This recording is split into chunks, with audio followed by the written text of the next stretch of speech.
श्री शिवाय नमस्तुभ्यं। हर हर महादेव, जय माता दी। जैसा कि हम सभी को पता है कि नवरात्रि का पावन पर्व शुरू हो गया है, तो सबसे पहले आप सभी को नवरात्रि की बहुत बहुत शुभकामनाएं। माता रानी की कृपा आप पर और आपके पूरे परिवार पर सदा बनी रहे। गुरुजी पंडित प्रदीप मिश्रा जी ने अपनी पिछली कई कथाओं में नवरात्रि के कई विशेष उपाय बताए हैं, जिनमें से 2 उपाय मैं आपको इस वीडियो के माध्यम से बताऊंगी। उपाय मैं आपको करके बताऊंगी जिससे आपको देखकर समझने में आसानी हो। इसमें से पहला उपाय है रोग मुक्ति का और दूसरा है व्यापार व्यवसाय में वृद्धि का। तो आइए चलिए बढ़ते हैं अपने पहले उपाय की तरफ।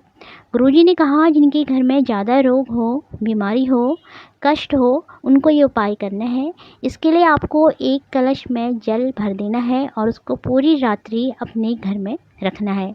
अगले दिन सुबह स्नान के बाद उस कलश के जल में आपने एक बेलपत्र डाल देनी है और कलश के जल को पूरे घर में घुमाना है। घुमाने के बाद आप उस कलश के जल को नीम के पेड़ के नीचे समर्पित करेंगे, क्योंकि गुरुजी के अनुसार नवरात्रि के दिनों में नीम के पेड़ में सारी विद्याएं, आद्य शक्ति और सारी देवियां निवास करती हैं।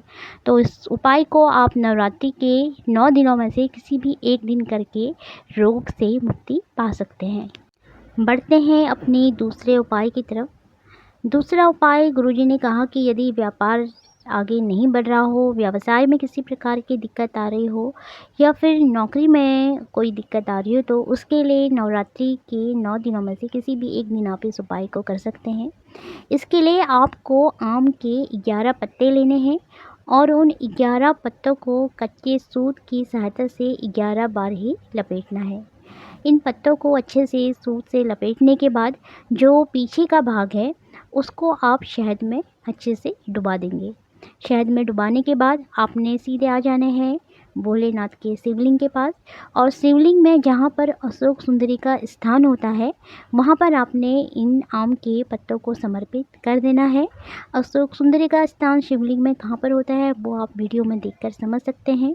बीच में जो मोटी लाइन होती है जलाधारी के, वो अशोक सुंदरी का स्थान है, जो कि शिव जी की सबसे छोटी पुत्री हैं। यहाँ पर आप उन आम के पत्तों को समर्पित कर देंगे।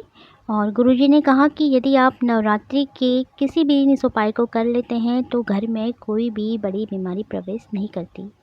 तो ये थे गुरुजी द्वारा बताए गए नवरात्रि तिथि के 2 विशेष उपाय।